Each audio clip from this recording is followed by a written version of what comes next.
नमस्कार मित्रांनो, मी विक्रांत. छोट्या मिनी ब्लॉग्समध्ये तुमचे स्वागत आहे. आज प्रियंकानी काहीतरी अशी रेसिपी ट्राय केली ना, मी तुम्हाला दाखवतो तुम्ही काय केलं ते.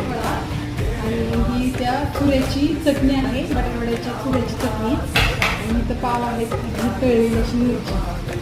नुसतं तोंडाला पाणी सुटले. आता खाऊन बघायचं कारण मी प्रियंका ऐक ना, ही कशी बनवली सांग ना थोडक्यात. बटाटे उकडून घेतले आणि त्याच्यानंतर मी चटणी वाटली. त्याची चटणी वाटण्यासाठी आलं, लसूण आणि मिरच्या घेतल्या आणि त्याची पेस्ट केली. आणि नंतर बटाटे उकडून सोडून घेतले, ते मॅश केले चांगले. आणि तेलामध्ये मोहरी, जिरं, हिंग, कढीपत्त्याची फोडणी दिली. थोडंसं हळद टाकली आणि थोडंसं मीठ टाकलं त्या मोहरी त्याच्यामध्ये. आणि ते सगळं बटाट्याचं मी मिक्स केलं.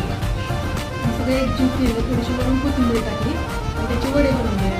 जे ते संपीठ होतं ना, जे ते संपीठ आहे त्याच्या सारणाची मी संध्याकाळी करणार आहे. वेगळा टिफिनला पण देणार आहे शॉर्टकट.